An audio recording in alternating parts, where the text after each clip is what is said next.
নমস্কার, আপনারা দেখছেন কলকাতা বার্তা টিভি ইউটিউব চ্যানেল। জানাবো আজকের কিছু দেশ বিদেশের গুরুত্বপূর্ণ তাজা খবর। আপনারা যদি এই চ্যানেলে নতুন হয়ে থাকেন তাহলে চ্যানেলটিকে সাবস্ক্রাইব করে রাখুন। প্রথমে দেখে নেব আজকের সংবাদ শিরোনাম। হঠাৎ বাড়ির সামনে দেখি পাইলট কার, আমায় স্যালুট করছে। বিজেপি যে জিতেছে তা এখনো ভাবতেই পারছে না শ্রমিক। বিজেপির বঙ্গজয়ের পরেই বন্দে মাতরম নিয়ে বড় পদক্ষেপ কেন্দ্রের, কি সিদ্ধান্ত নিল মোদীর মন্ত্রিসভা। বাড়িতে ডেকে নিয়ে গিয়ে কোপানোর অভিযোগ, ইন্টালিতে খুন তৃণমূল কর্মী। কোন নেতার ব্যক্তিগত মতামতের দায়ভার দলের নয়, বিবৃতি তৃণমূলের। 9 মে মেগা শপথ কখন কোথায় হবে মুখ্যমন্ত্রীর শপথ গ্রহণ অনুষ্ঠান। বীরভূমে ভরাডুবি, দুঃসময় কেষ্ট হারা হওয়ার আশঙ্কা তৃণমূলের। গোহারা হেরি হাতে গেরুয়া ঝান্ডা ধরলেন বারাসাতের সব্যসাচী। মুখ্যমন্ত্রী কি হবেন সেই জল্পনার মধ্যে দিল্লিতে অগ্নিমিত্রা। পুরনিয়োগ দুর্নীতি মামলায় হাজিরা এড়ালেন সুজিত বসু, রথিন ঘোষ। মমতার জন্য সাদা পাতা ছেড়ে দিতাম, কেন বলেছিল বুদ্ধবাবু। অবসরে পর দায়িত্বে আলাপন মনোজরা, বিজেপি জিততেই বড় নির্দেশ নবান্নের। সাগরে বিজেপি কর্মীর স্ত্রীকে মারধর, শ্লীলতাহানির অভিযোগ। দিদির উপর চাপ সৃষ্টি করতেন অভিষেক, কোণঠাসা করা হয় বক্সিদাকে, বিস্ফোরক রবীন্দ্রনাথ। টাকা পেয়েছি, ওই তৃণমূল কংগ্রেসের হয়ে প্রচার, সত্যিটা বলে দিলেন ভাইরাল নন্দিনী। প্রথমেই বাংলায় কি হবে ঘোষণা করলেন শুভেন্দু। মিছিলে জেসিবি ভাড়া দিলে মালিকদের বিরুদ্ধে পদক্ষেপ, স্পষ্ট করে দিলেন অজয় নন্দা। বিজেপি জিততেই রুদ্রনীলের বাড়িতে গেলেন কোন কোন সেলেব। নির্বাচনে হেরি পদত্যাগে নারাজ মমতা, গণতন্ত্রকে আক্রমণ করছেন তীব্র কটাক্ষ রামগোপাল বর্মার। ইরানকে সরাসরি হুমকি, মার্কিন সেনা বিশেষ অভিযানে গিয়ে হরমুজ প্রণালীতে নিরাপত্তা জোরদার। আমি কি পাইলট কার দেখে হতবাক, শ্রমিক বিজেপির জয় কি বললেন রাজ্য সভাপতি।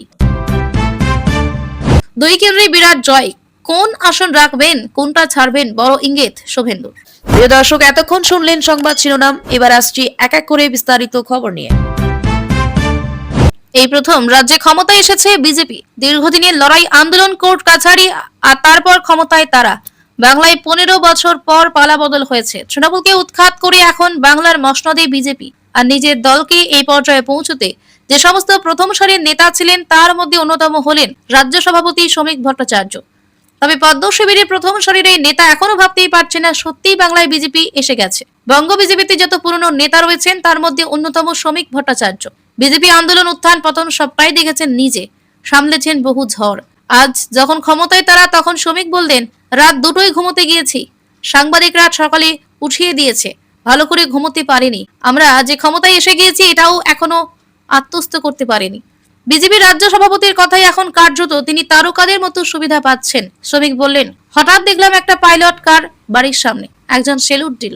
আমি তো ব্যাপারটা বুঝতে পারিনি, আমার তো এত এগুলো প্রয়োজন হয়নি, স্কুটিতে চড়ে ঘুরতাম, আমি তো কোনো দিন নিরাপত্তা নিইনি, হঠাৎ এগুলো কেন, আমি কে। অর্থাৎ এক সময় বোঝাতে হতো তিনি বিজেপির রাজ্য সভাপতি, আর এখন এই বিপুল জয়ের পর বুঝতে পারছেন না আসলে কি হচ্ছে তার সঙ্গে। তিনি বলেন, এটা ভাবতে আশ্চর্য লাগছে, একটা সময় তপনদা স্কুটারে পিছনে বসে মিডিয়ার অফিসে গিয়েছি, সেখানে সে সকালে পাইলট করে পরিবর্তন আনার মতো ব্যাপার। প্রসঙ্গত বিজেপির মুখ্যমন্ত্রী কে হবেন সেই নিয়ে কম জল্পনা চলছে না। সেই তালিকায় শুভেন্দু অধিকারীর নাম যেমন রয়েছে তেমন রয়েছে শ্রমিক ভট্টাচার্যের নামও। তবে কে মুখ্যমন্ত্রী হচ্ছেন তা জানা যাবে আগামীতে। ভারতের রাষ্ট্রীয় গীত বন্দে মাতরম নিয়ে বড় সিদ্ধান্ত কেন্দ্রীয় সরকারের। বন্দে মাতরমকে জাতীয় সঙ্গীত জনগণ মনর সর্বপর্যায়ে উন্নীত করার সিদ্ধান্ত নিল নরেন্দ্র মোদী মন্ত্রিসভা। বন্দে মাতরম গাওয়ার ক্ষেত্রে কোন রকম অনীহা, অসম্মান করলে হতে পারে আর্থিক জরিমানা, এমনকি 3 বছরের জেলও। ন্যাশনাল অনার অ্যাক্ট অনুযায়ী এতদিন জাতীয় পতাকার, সংবিধান এবং জাতীয় সঙ্গীত জনগণ মনকে অসম্মান করলে আর্থিক জরিমানা এবং জেলে পাঠানোর আইনি সংস্থান ছিল। এবার সেই আইনের সেকশন 3 সংশোধন করে বন্দে মাতরমকেও সমমর্যাদায় উন্নীত করার সিদ্ধান্তে শিলমোহর দিল কেন্দ্রীয় মন্ত্রিসভা। রাষ্ট্রীয় গীত বন্দে মাতরম গাওয়ার ক্ষেত্রে কি পালন করা হবে সেই সংক্রান্ত বিস্তারিত নির্দেশিকা গত জানুয়ারি মাসে জারি করেছিল কেন্দ্রীয় স্বরাষ্ট্র মন্ত্রক। বঙ্কিমচন্দ্র চট্টোপাধ্যায়ের লেখা গানের 6টি স্তবকে গাওয়া বাধ্যতামূলক করা হয়েছিল। এবার বন্দে মাতরমকে জাতীয় সঙ্গীতের সমমর্যাদায় উন্নীত করার সিদ্ধান্ত নিল কেন্দ্র। বিজেপির বাংলা জয়ের পর কেন্দ্রীয় মন্ত্রিসভার প্রথম ক্যাবিনেট বৈঠকে এই সিদ্ধান্ত যথেষ্ট তাৎপর্যপূর্ণ বলে মনে করছে ওয়াকিবহল মহল। বন্দে মাতরমের সার্ধ শতবর্ষ দেশ জুড়ে পালনের সিদ্ধান্ত নিয়েছিল কেন্দ্র। এমনকি সংসদে বন্দে মাতরম নিয়ে আলোচনা হয়। চলতি বছরের জানুয়ারিতে অমিত শাহের কেন্দ্রীয় স্বরাষ্ট্র মন্ত্রক একটি নির্দেশিকা জারি করে। সেই নির্দেশিকায় বলা হয়, জাতীয় সঙ্গীত জনগণ মনের মতো এবার থেকে সরকারি অনুষ্ঠানে রাষ্ট্রীয় সঙ্গীত বন্দে মাতরম গাওয়া এবং বাজানো বাধ্যতামূলক করা হলো। ওই নির্দেশিকায় আরো বলা হয়, যদি রাষ্ট্রীয় গীত বন্দে মাতরম এবং জাতীয় সঙ্গীত জনগণ মন একসঙ্গে গাওয়া বা বাজানো হয়, তাহলে প্রথমে বন্দে মাতরম বাজানো হবে। বন্দে মাতরমের 6টি স্তবকই গাইতে হবে বলে জানায় কেন্দ্র। নির্দেশিকায় আরো বলা হয়, বন্দে মাতরম গান গাওয়া বা বাজানোর সময় শ্রোতাদের উঠে দাঁড়াতে হবে।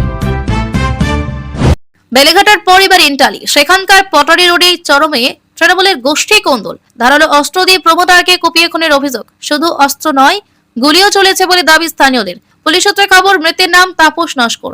তার বিরুদ্ধে একাধিক অসামাজিক কার্যকলাপের অভিযোগ ছিল। গুলি চালানো থেকে শুরু করে একাধিক অপরাধমূলক কার্যকলাপের জন্য তিনি ছিলেন দীর্ঘদিন জেলে। 26 বিধানসভা নির্বাচনের আগেই তাপস এলাকায় ফিরে আসেন।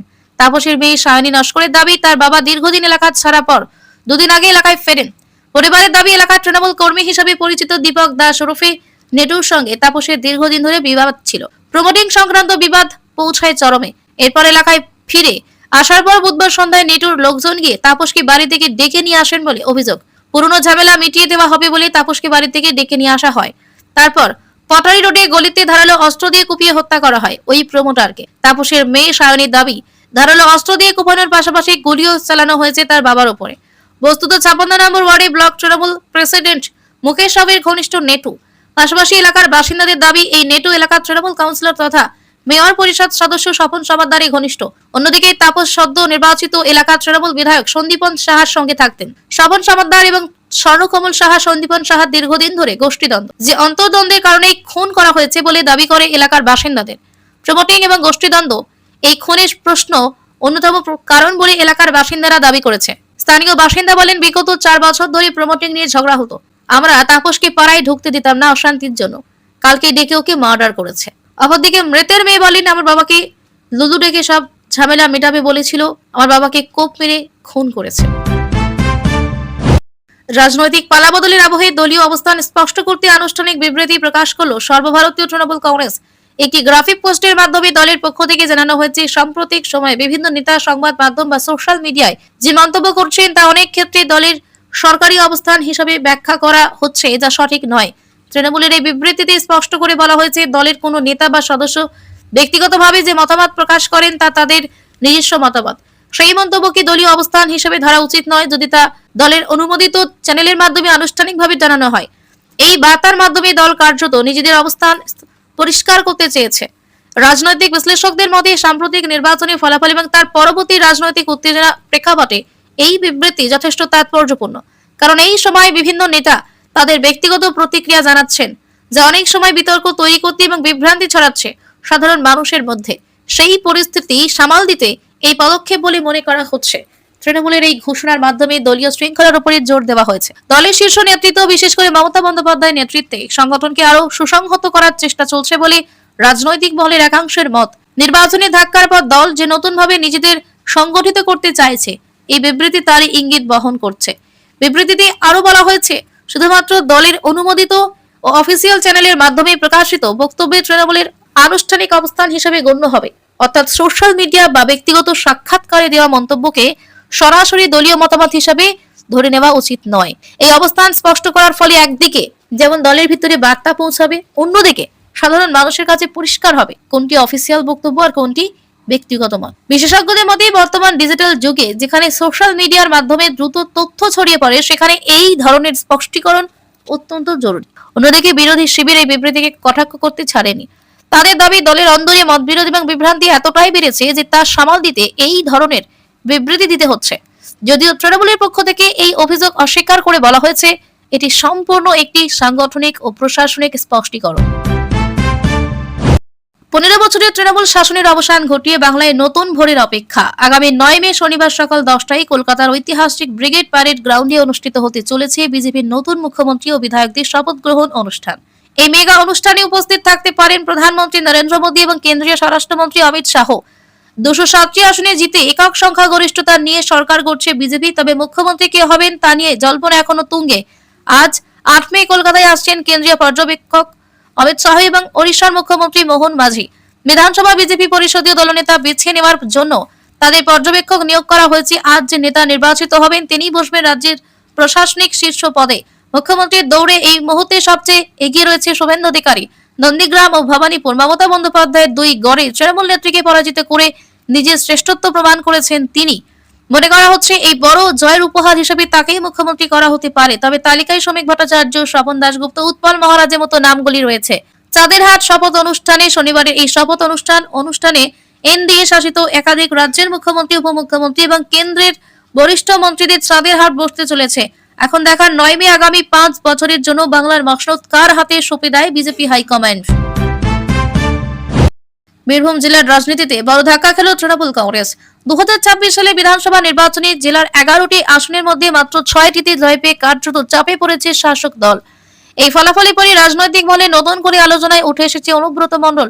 দীর্ঘদিন ধরে যাকে বীরভূমের তৃণমূলের অপ্রতিদ্বন্দ্বী মুখ হিসেবে ধরা হতো সেই নেতার প্রভাব এবার প্রশ্নের মুখে। রাজনৈতিক বিশ্লেষকদের মতে এবারের নির্বাচনে বীরভূমের তৃণমূলের ফলাফল প্রত্যাশার তুলনায় অনেকটাই খারাপ। জেলার বেশ কয়েকটি গুরুত্বপূর্ণ আসনে বিজেপির জয় শুধু ভোটের ফলাফলই নয়, সংগঠনের দুর্বলতাকেও সামনে এনেছে। আর সেই জায়গাতেই উঠে আসছে অনুব্রত মণ্ডলের ভূমিকা নিয়ে একাধিক প্রশ্ন। গরু পাচার কেলেঙ্কারিতে জেল খাটার পর দলের সঙ্গে তার দূরত্ব বেড়েছিল। মাঝে দায়িত্বপ্রাপ্ত ওসিকে গালিগালাজ করে আলোচনার কেন্দ্রবিন্দু হন মমতা ঘনিষ্ঠ কেষ্ট। বিতর্কের কেন্দ্রে থাকার কারণে নির্বাচনের আগে তাকে জেলা সভাপতির পদে ফিরিয়ে আনা হয়নি। এই সিদ্ধান্তের পেছনে দলের অন্দরে গোষ্ঠীদ্বন্দ্ব বড় কারণ বলে মনে করছেন অনেকে। বিশেষ করে কাজল শেখের সঙ্গে তার দীর্ঘদিনের দ্বন্দ্ব সংগঠনের ভিত দুর্বল করেছে বলে অভিযোগ। প্রচারের ক্ষেত্রে অনুব্রত মণ্ডলকে আগের মতো সক্রিয় দেখা যায়নি। বোলপুরে কিছু সভা করলেও সেখানেও তৃণমূলকে হার মানতে হয়েছে। এমনকি তার নিজের এলাকায় কয়েকটি বুথেও দলের ফল খারাপ হয়েছে বলেই জানা গেছে। যদিও বোলপুর আসন শেষ পর্যন্ত তৃণমূলের দখলেই থেকেছে, তবুও সামগ্রিক ফলাফলকে ভরাডুবি হিসাবেই দেখছেন রাজনৈতিক পর্যবেক্ষকেরা। এমন পরিস্থিতিতে আরো গুরুতর অভিযোগ সামনে আসছে।